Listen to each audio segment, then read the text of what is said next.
Event for non living thing, जो pure non living thing है उसके इवेंट को देखिए। कुछ इलेक्ट्रॉन है, इलेक्ट्रॉन के ऊपर चार्ज है, निगेटिव चार्ज है, बहुत छोटा है, उसका कुछ काम है घूमने का, वो घूम रहा है न्यूक्लियस के बाहर।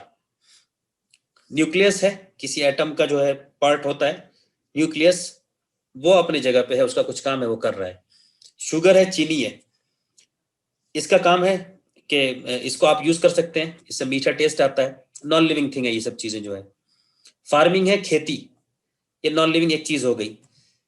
रेन है यानी बारिश का होना, सन, सूरज, sunrise, sunset, moon, star, galaxies, mountain, volcano, fan, bulb, washing machine, ये सब जो नॉन लिविंग थिंग है, आप गौर करेंगे अगर तो ये नॉन लिविंग थिंग वैसा ही अमल करती हैं, अमल वर्ड तो शायद इनके लिए नहीं आएगा, ये वैसा ही बिहेव करती हैं जैसा कि इनको बनाया गया है, या जिस चीज के लिए ये हैं ये वही वही काम करते हैं।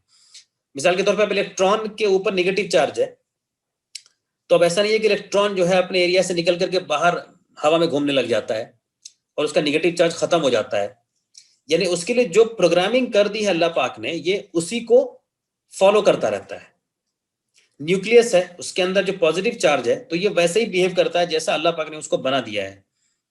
चीनी है, शुगर है, आप चीनी डालेंगे तो मीठा होएगा, अल्लाह पाक ने इसको ऐसा बना दिया है या इसके अंदर ये क्वालिटी रखी है, तो ये ऐसे ही बिहेव करता है। फार्मिंग है, खेती है, इसमें आप फसल बोते हैं तो फसल उसमें से निकलता है, उसमें पानी डालते हैं, खाद डालते हैं, सब चीज डालते हैं, तो उसमें से फसल निकलता है, ये अपने पर्पस के हिसाब से काम कर रहा है। बारिश है, बारिश होती है, आपको मालूम है वाटर साइकिल होता है, गर्मी से भाप बनता है, भाप ऊपर जाके कंडेंस होता है, कंडेंस होने के बाद वो बादल बन के फिर बारिश की शक्ल में जमीन पे आता है। तो ये सब नॉन लिविंग थिंग है जो अपना अपना काम करते रहते हैं। सूरज है, सूरज एक बड़ा एक तारा है और बहुत नजदीक है, उसमें से गर्मी निकलती है, गर्मी हम तक पहुंचती है दुनिया पे। सनराइज होता है, सनसेट होता है। तो ये जितनी भी चीजें हैं ये सब आप अगर देखिएगा तो ये अल्लाह पाक के बताए हुए या बनाए हुए कानून को फॉलो करते रहते हैं।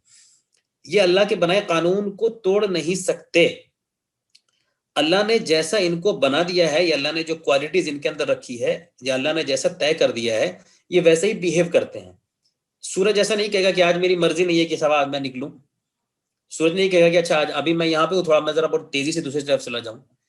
उसको जिस लॉ के तहत अल्लाह पाक ने बना दिया ये वही काम कर रहा है। गैलेक्सीज है, माउंटेन है, वोल्केनो है, ये जितनी भी चीज है अल्लाह पाक ने जिसको जैसे बनाया वो वैसे ही काम कर रहा है। इंसान जिस चीज को बना देता है नॉन लिविंग थिंग को, मान लीजिए वॉशिंग मशीन को बना दिया, बल्ब को बना दिया, फैन को बना दिया, तो इंसान ने जैसी प्रोग्रामिंग कर दिया वो वैसे ही बिहेव करता है। ऐसा नहीं है कि बल्ब को इंसान बनाया है लाइट देने के लिए और बल्ब अचानक से जो है वो पंखा की तरह चलने के आपको हवा देने लगेगा। ऐसा नहीं होगा कभी भी। ऐसा तभी होगा जब आप उसकी प्रोग्रामिंग को चेंज करेंगे तब। वॉशिंग मशीन का काम है कपड़ा धोना, आप कपड़ा डालिए कपड़ा धोएगा। ये फ्रीजर का रेफ्रिजरेटर का काम नहीं करेगा।